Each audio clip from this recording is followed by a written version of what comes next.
Shalom. Hari-hari ini banyak orang yang sedang dalam keadaan takut. Ini terjadi karena adanya virus corona dan juga mereka takut akan goncangan ekonomi yang akan terjadi. Tapi saya mau katakan di dalam Alkitab ada 365 kali kata jangan takut. Berarti dalam setahun yang ada 365 hari itu, setiap hari ada firman berkata jangan takut. Nah, hari ini saya akan berbicara tentang mengapa kita jangan takut. Yang pertama, ketakutan akan membuat kekuatan kita menjadi lemah. Di dalam Amsal 24 ayat 10, firman Tuhan berkata demikian. Jika engkau tawar hati pada masa kesesakan, kecillah kekuatanmu. Di Alkitab berkata jika kita tawar hati, jika kita takut dalam masa kesesakan, maka kekuatan kita menjadi kecil. Sebenarnya setiap masalah pasti kita bisa selesaikan bersama Tuhan. Kita telah diberikan kuasa untuk beroleh kemenangan. Tapi karena ketakutan itulah yang akan membuat kita jadi lemah. Bahkan saudara tahu ketika kita takut, maka imunitas dalam tubuh kita pun menjadi lemah. Orang jadi bisa dapat penyakit. Mungkin bukan penyakit corona, tapi bahkan penyakit yang lain. Karena itu jangan pernah takut. Saya ingat sebuah kisah yang ditulis oleh Angelo de Mello. Di sana dikatakan bahwa satu kali ada wabah yang datang ke Damaskus dan bertemulah dia dengan seorang kafilah. Di sana kafilah bertanya, "Wabah, engkau hendak kemana?" Dan wabah itu katakan, "Aku mau ke Damaskus. Aku ingin membunuh 1.000 orang di sana."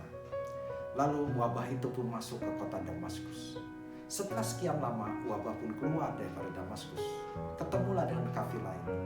Lalu kafilahnya berkata kepada wabah tersebut, "Wabah, kamu telah berbohong. Kamu bilang hanya ingin membunuh 1.000 orang. Kenyataannya ada 50.000 orang yang meninggal di sana." Lalu wabahnya katakan, "Aku tidak salah. Aku hanya membunuh 1.000 orang. Sisanya mati ketakutan." Nah, dari kisah ini bisa tahu bahwa sebenarnya yang kena wabah hanya 1.000 orang, tapi 49.000 orang yang lain mati karena ketakutan. Karena itu, janganlah takut. Karena itu menyebabkan kekuatan kita menjadi lemah. Yang kedua, kenapa kita jangan takut? Karena Tuhan masih pegang kendali. Di dalam Matius 8 ayat 23-25, firman Tuhan berkata demikian. Lalu Yesus naik ke dalam perahu dan murid-muridnya pun mengikutinya. Sekonyong-konyong mengamuklah angin ribut di danau itu, sehingga perahu itu ditimbus gelombang, tetapi Yesus tidur. Maka datanglah murid-muridnya membangunkan dia, katanya, "Tuhan, tolonglah, kita binasa." Satu kali Yesus mengajak murid-muridnya pergi ke seberang dan mereka naik dalam kapal. Keadaannya awalnya begitu damai, begitu tenang sehingga Yesus bisa tidur. Tapi sekonyong-konyong tiba-tiba ada gelombang datang dan mengombang-ambingkan kapal tersebut. Sehingga murid-muridnya ketakutan bahkan membangunkan Yesus dan berkata, "Guru, kita akan binasa." Saudara, mungkin keadaan kita pun demikian hari-hari ini. Tadinya kita begitu tenang, tidak ada masalah, tidak ada pergumulan, dan kita mendengar bahwa corona ada di luar negeri, tapi tidak ada masuk dalam Indonesia. Lalu kita mulai mencanangkan doa puasa mulai tanggal 1 Maret sampai 9 April. Tapi tiba-tiba tanggal 2 Maret ada berita corona masuk ke Indonesia. Saat itu kita mulai bertanya-tanya, kenapa ketika kita berdoa justru terjadinya ada corona? Keadaan menjadi makin lama makin buruk, sepertinya di luar kendali daripada Tuhan. Tapi saya mau bilang kepada saudara semua, Tuhan tetap pegang kendali. Sebagaimana Yesus pun waktu dibangunkan oleh murid-muridnya, maka Yesus berkata di ayat ke-26, Ia berkata pada mereka, "Mengapa kamu takut, kamu yang kurang percaya?" Lalu bangunlah Yesus menghardik angin dan danau itu, maka danau itu menjadi teduh sekali. Dari ayat ini bisa kita lihat bahwa Tuhan yang pegang kendali dan Tuhan tahu bagaimana menyelesaikan masalah yang ada. Hari-hari ini mungkin kita lihat keadaan sepertinya tidak ada jalan keluar. Sepertinya keadaan makin lama makin buruk, tapi Tuhan masih memegang kendali dan Tuhan bisa menyelesaikan semua masalah dengan baik.